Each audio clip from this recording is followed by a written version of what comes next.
राधे कृष्णा। जय बोलो राधा रानी की जय। जय बोलो श्री कृष्ण कन्हैया लाल की जय। जय बोलो वृंदावन धाम की जय। जय बोलो यमुना मैया की जय। जय बोलो गोवर्धन गिरिराज की जय। जय बोलो अक्रूर घाट की जय। अक्रूर घाट அந்த இடத்தினுடைய விஷயங்களை தான் நம்ம அழகா அனுபவிச்சோம். அதை ரொம்ப நிறுத்தி நிதானமா ஸ்ரீமத் பாகவதத்தினுடைய சில அத்தியாயங்களை அழகா நாம அனுபவிச்சோம். அக்ரூரர் அத்தனை விசேஷமாக கிருஷ்ண அனுபவம் அடைந்தார் அப்படின்றத பார்த்தோம்.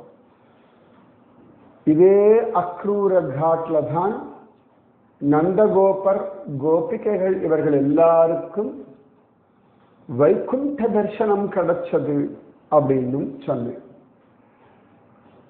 ஸோ அந்த இடம் அவ்வளவு முக்கியமான ஒரு இடம். ஏன்னா இன்னைக்குமே அங்க போனா ஒரு அழகான ஒரு அமைதி, ஒரு தெய்வீகத்தை உணர முடியும். எத்தனையோ பேர் இருக்கலாம், குழந்தைகள், வயசானவா, யங்ஸ்டர்ஸ், மிடில் ஏஜ்.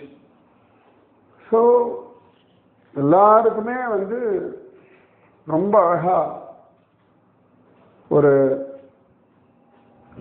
அனுபவம் கிடைச்சிருக்கு. அந்த அக்ரூர காட் அதெல்லாம் கேட்கும்போது நான் கேட்டிருந்தேன், அக்ரூரர் யார் கண்டுபிடிங்கோ அப்படின்னு சொல்லியிருந்தேன். கந்தினி சுதா அப்படின்னு சுதன் அப்படின்னு தான் பாகவதம் இருக்கு. ஸோ அவர் அம்மா பேரு கந்தினி. கடோத்கஜனா சொன்ன மாதிரி கந்தினி, அந்த கந்தினி சுத, காந்தாரி அந்த மாதிரி கந்தினி சுதன். அவர் அப்பா பேரு சபல்க. சபல்க அப்படின்னு பேர். இந்த அக்ரூரரும் வசுதேவருக்கும் என்ன ரிலேஷன் அப்படின்னு பார்த்தோம்னா, யது வம்சம். அந்த யது வம்சத்துல விருஷ்ணின்னு ஒருத்தர் வரார். பெரிய லிஸ்ட், அது கொஞ்சம் மட்டும் சொல்ல முடியும். யது வம்சத்துல விருஷ்ணி பகவானை சொல்லும்போது வார்ஷ்ணேயான்னு சொல்லுவா. விருஷ்ணி குலத்தவனே அப்படின்னு சொல்றது உண்டு. அந்த விருஷ்ணியுடைய குலத்துல வந்தவர் விருஷ்ணி அப்படின்னு ஒருத்தர். விருஷ்ணியுடைய பிள்ளை சுமித்ர, யுதாஜித் அப்படின்னு ரெண்டு பசங்க. அதுல யுதாஜித் அவருக்கு அனிமித்ர, ஷினி அப்படின்னு ரெண்டு பேர். அதுல அனிமித்ராக்கு கிருஷ்ணி, மித்ன அப்படின்னு ரெண்டு பேர். ஸோ விருஷ்ணி, யுதாஜித், அனமித்ர, பிருஷ்ணி. அந்த பிருஷ்ணிக்கு ரெண்டு பிள்ளைகள். பிருஷ்ணி சபல்க, சித்ரக அப்படின்னு. இந்த பிருஷ்ணியுடைய ரெண்டு பிள்ளைகள் சபல்க, சித்ரக. அந்த சபல்க அவருடைய பிள்ளைதான் அக்ரூர. இந்த பிருஷ்ணியோட இன்னொரு பிள்ளை இருக்கார் இல்லையா, சித்ரக. அந்த சித்ரகருடைய வம்சத்துல வந்தவர் தான் வசுதேவர். ஸோ எள்ளு தாத்தா கொள்ளு தாத்தா ரெண்டு பேரும் பிரதர்ஸ். அவர்கள் வம்சத்துல வந்தவர் தான் அக்ரூரரும் வசுதேவரும். ஸோ இப்படிதான் அக்ரூரருக்குமான வசுதேவருக்குமான சம்பந்தம். விருஷ்ணி குலத்துல வந்த பிருஷ்ணியுடைய ரெண்டு பிள்ளைகள். அவ சபல்க அவருடைய பிள்ளை அக்ரூரர். சித்ரக அந்த வம்சத்துல வந்தவர்களுடைய பிள்ளைகளுக்கு அப்புறமா வரவர் வசுதேவர். அப்படிதான் இவா ரெண்டு பேருக்குமான அழகான விஷயங்கள் காண கிடைக்கிறது. ஆனால் நான் நெட்டில் தேடி கண்டுபிடிச்சிருந்தேன். பல இடங்கள் வாசிக்கும்போது சரி நெட்லையும் பார்க்கலாம்னு பார்க்கும்போது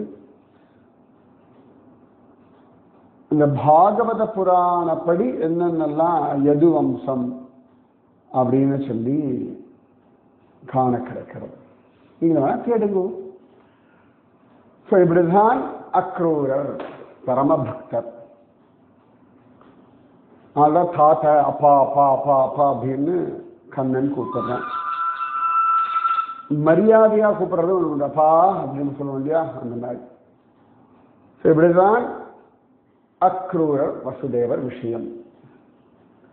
அதே மாதிரி இவரும் கேட்டிருந்தேன் நான், சாந்தி பணி நம்ம கிருஷ்ணனுடைய குருவை பற்றிய விஷயம். இந்த 2 கேள்வியும் பதில் சொல்லாம மறந்துட்டேன். ஸோ இன்னைக்கு அக்ரூரை பற்றி சொல்றேன். சாந்தி பணி அவர் தான் கிருஷ்ணனுக்கு எல்லாம் சொல்லி கொடுத்தார், எல்லாம் அது நமக்கு தெரியும். அவருடைய விஷயத்தை நான் இன்னும் கொஞ்சம் ஆழமா பல இடங்கள்ல பார்த்துட்டு சொல்றேன்.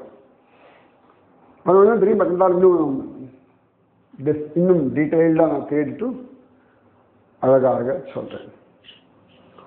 எல்லாமே தெரிஞ்சுக்கணும். நம்மளுடைய சனாதன தர்மத்தினுடைய விஷயங்கள் நாம தானே தெரிஞ்சுக்கணும் இல்லையா? இந்த அக்ரூர காட் அங்கே போனால் இன்னைக்கும் அக்ரூருடைய கோவில் இருக்கு. அந்த கோவிலில் அக்ரூர் கிருஷ்ண பலராம மூர்த்திகள் இருக்கா. ரொம்ப அழகா இருக்கும் இந்த கோவில். அங்க வந்து ரொம்ப விசேஷமாக கலியுகத்துல ஒரு அழகான சம்பவம் அப்படின்னா, ஸ்ரீகிருஷ்ண சைதன்ய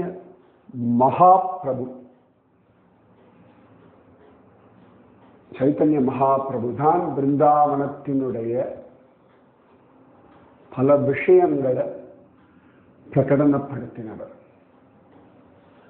சைத்தன்ய மகாபிரபுடைய சிஷ்யர்கள் தான் ரூப கோஸ்வாமி, சனாதன கோஸ்வாமி, கதாதர பண்டிதர், நிறைய பேர் நம்ம பார்த்தோம் இல்லையா. ராதாரமணனை கொடுத்த கோபால பட்ட கோஸ்வாமி, இப்படி பலர், ரகுநாத பட்ட கோஸ்வாமி, இவர்கள் எல்லாமே சைத்தன்ய மகாபிரபுவினுடைய சிஷ்யர்கள். ஸோ சைத்தன்ய மகாபிரபு ஒரு ஸ்திதியில பிருந்தாவனம் வர முதல்ல சைத்தன்ய மகாபிரபு எப்பொழுது பிருந்தாவனம் வந்தார் அப்படின்னு கண்டுபிடிங்க. சரியா? சொல்லியிருக்கேன், நான் கண்டுபிடிங்க, பரவாயில்ல. சைத்தன்ய மகாபிரபு மதுரா வந்துட்டு அப்புறம் பிருந்தாவனம் வர அவர் தங்கி இருந்தது அக்ரூர காட்.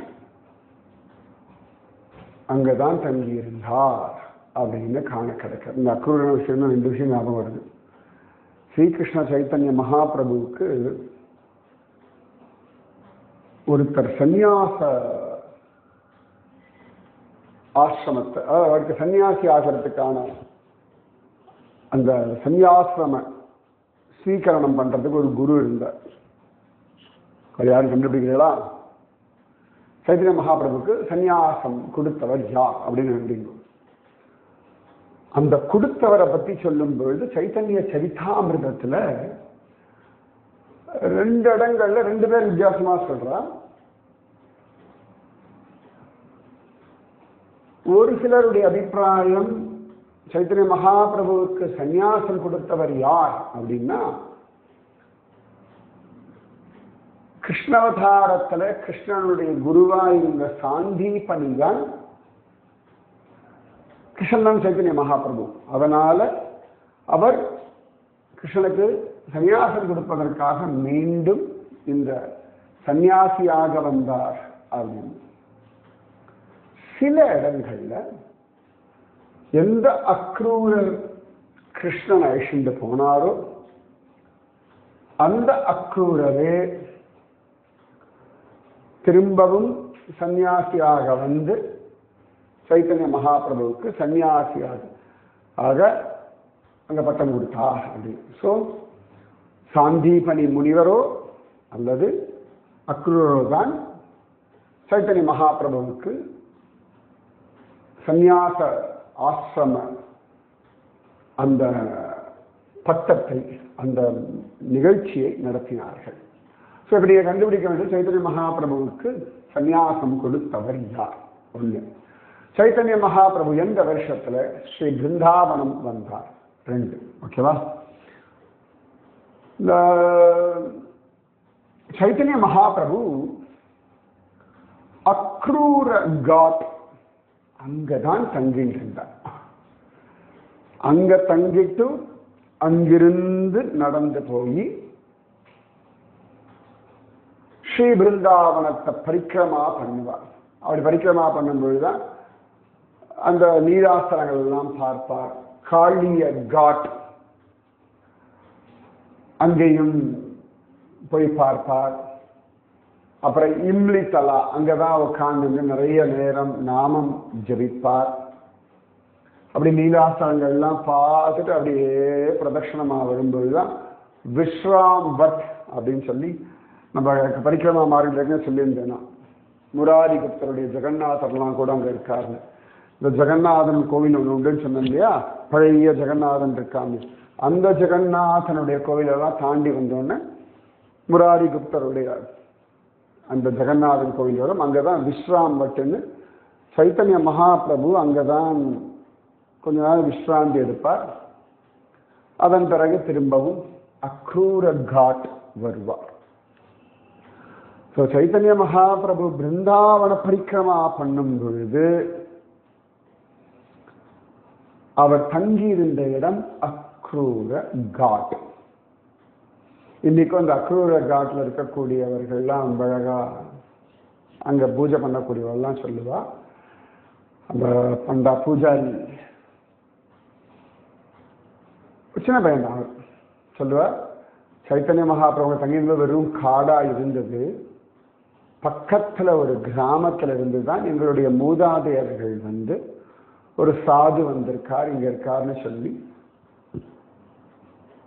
அவருக்கு ஆகாரம் எல்லாம் கொடுத்தார்கள் அப்படின்னு சொல்லி சொல்லுவார். இன்னைக்கும் பார்த்தா அது ஒரு ஒதுக்குப்புறமான இடம் தான் இந்த அக்ரூர காட். ஸோ சைத்தன்ய மகாபிரபு தங்கியிருந்தார். ஸோ இந்த அக்ரூர காட்ல முக்கியமான 3 விஷயம். நந்தகோபர் கோபிகைகளுக்கெல்லாம் நந்தகோபருடைய ஏகாதசி விரதம், துவாதசி அன்னைக்கு அவர் யமுனையில இறங்க போக வருணனுடைய ஆட்கள் அவரை பிடிச்சிட்டு போக கண்ணன் அவரை தேடிண்டு போய் மீட்டு கொண்டு வந்து இறங்கின இடம் இந்த அக்ரூரகாட். ஸோ அங்கதான் நந்தகோபுரர் வருணனுடைய ஆட்கள் பிடிச்சிட்டு போறான். இதுக்கு அக்ரூர காட்டுக்கு முன்னாடி நந்தகோப காட்னு தான் பேர் வச்சிருக்கணும்.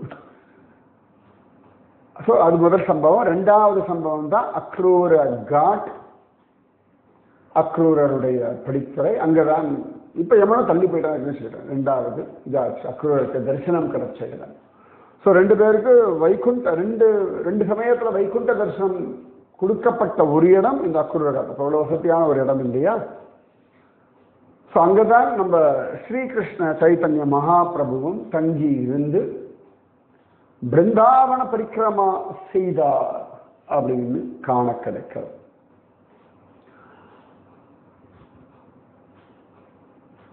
அதுக்கப்புறமா அந்த இடத்துல பார்த்தோம்னா இன்னைக்கும் போனோம்னா ஒரு 5 மரங்கள் ஒன்னோட ஒன்று பின்னி பிணைஞ்சிருக்கும்.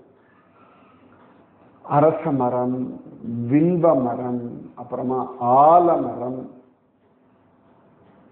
இது 2 மரம் உண்டு. ஸோ இந்த 5 மரங்களும் அங்க சேர்ந்து இருக்கும். அங்க அந்த பூஜாரி சொல்ல உள்ளுக்குள்ள நல்ல ஒரு பெரிய நாகம் இருக்கு அப்படிங்களா. நான் எப்பொழுதும் எல்லாரும் மரத்தை பக்கத்தில் நின்றுண்டு அழகா பார்த்து ப்ரொஃபஷனல்லாம் வாங்கும் அப்படின்னு சொல்லுவேன். எல்லாம் வருவா முடியும் பொழுது சொல்லு பக்கத்தில் நிற்க வச்சுன்னு சொல்லுவேன், இதுக்குள்ள ஒரு பாம்பு இருக்காம அப்படின்னு. உடனடி எல்லாரும் பின்னாடி போவார்கள். ஸோ அக்ரூர காட்ல இந்த பஞ்ச மரங்கள் பார்க்கணும், பஞ்ச விரக்ஷங்கள், பஞ்சவட்டின்னு ஒன்று அது மாதிரி பஞ்ச விரக்ஷங்கள். அது பக்கத்திலேயே ஒரு ஆஞ்சநேயருடைய மூர்த்தி உண்டு, ஸ்வயம்பு மூர்த்தி, பஞ்சமுக ஆஞ்சநேயர். அதாவது ரொம்ப கிளீனா நம்ம வந்து சுவாமியோட அந்த பஞ்சமுகம் பார்க்க முடியாது, பட் ஓரளவுக்கு பார்க்கலாம் அந்த கண்கள்லாம். ஸ்வயம்பு மூர்த்தி அவ்வளவுதான். ஸோ அந்த பஞ்சமுக ஆஞ்சநேயருடைய தரிசனமும் கிடைக்கும். ஸோ ஆஞ்சநேயருடைய பஞ்சமுகத்துல என்னென்ன முகம் எல்லாம் உண்டுன்னு கொஞ்சம் கண்டுபிடிச்சு சொல்லுங்க. பஞ்சமுகம் எப்ப எடுத்தார் ஆஞ்சநேயர், அதுவும் கண்டுபிடிச்சு சொல்லுங்க. ஸோ நீங்க கண்டுபிடிக்க வேண்டியது சைத்தன்ய மகாபிரபுவுக்கு சந்நியாசம் வாங்கி கொடுத்தவர் யார், சந்நியாசம் கொடுத்தவர் யார், சைத்தன்ய மகாபிரபு எந்த வருஷம் பிருந்தாவனத்துக்கு யாத்திரை வந்தார், அப்புறமா பஞ்சமுக ஆஞ்சநேயர் யார், பஞ்சமுகத்தில் என்னென்ன முகமெல்லாம் உண்டு. ஒரு முகம் நான் சொல்லிடுறேன். ஒரு முகம் ஆஞ்சநேயருடைய முகம், ஹனுமான் முகம். மீதி 4 முகம் என்ன, ஒன்று நான் சொல்றேன், மீதி 4 மட்டும் கண்டுபிடிச்சு சொல்லுங்க பார்க்கலாம். அது பஞ்சமுக ஆஞ்சநேயர் எந்த காலகட்டத்தில் பஞ்சமுக ஆஞ்சநேயருடைய ரூபம் ஆவிர்வவிச்சது, ஆஞ்சநேயர் எப்பொழுது பஞ்சமுகமாக ஆவிர்வவிச்சார், இப்படி எல்லாம் சொல்லணும். ஓகேவா? ஸோ இதெல்லாம் தான் அக்ரூர காட் இடத்தினுடைய அழகான விஷயங்கள். ஸோ நாம நிறுத்தி நிதானமா அழகாக அனுபவிச்சிருக்கோம். இந்த அக்ரூர காட் போன அப்படி சாந்தியா, எப்பவுமே நான் போன ஒவ்வொரு இடத்துக்கும் ஒரு 1/2 மணி நேரம் 3/4 மணி நேரமாக வேணும். அப்பதான் அது ஒரு சந்தோஷம், அது ஒரு ஆனந்தம் எல்லாம் இருக்கு. ஸோ அந்த அக்ரூர காட், இந்த அக்ரூர காட்டிலிருந்து கொஞ்சம் ஒரு மேக்சிமம் 1/2 கிலோமீட்டர் போனா ஒரு இடம் இருக்கு. கரெக்டா ஒரு 600 மீட்டர் தான், 1/2 கிலோமீட்டர் வச்சுக்கோங்களேன். ஒரு 2 நிமிஷம் 3 நிமிஷத்துல மேக்சிமம் ஒரு 5-10 நிமிஷத்துக்குள்ள நடந்தே போயிட வேண்டிய ஒரு இடம் இருக்கு. பக்த ரோட் ஹரி அப்படின்னு பெயர். பக்த விலோச்சனம் அப்படின்னு ஆண்டாள் சொல்லக்கூடிய பக்த விலோச்சனத்து என்னை உய்த்திடுமின் அப்படின்றார். இதுவும் ரொம்ப பக்கத்தில் எனக்கு ரொம்ப பிடிச்ச ஒரு இடம். அந்த பக்த விலோச்சனம் அப்படின்ற ஒரு இடம். பக்த அப்படின்னா வேக வைத்த அண்ணன், கார்த்தன் முகிலும் கருவிளையும் காயா மலரும் கமலப்பூவும் ஈர்த்திடுகின்றன என்னை வந்திட்டு இருடிகேசன் பக்கல் போகே என்று வேர்த்து பசித்து வயிறு அசைந்து வேண்டும் அடிசில் உண்ணும் போது ஈது என்று பார்த்திருந்து நெடுநோக்கு கொள்ளும் பக்த விலோச்சனத்து உய்த்திடுமின் அப்படின்னு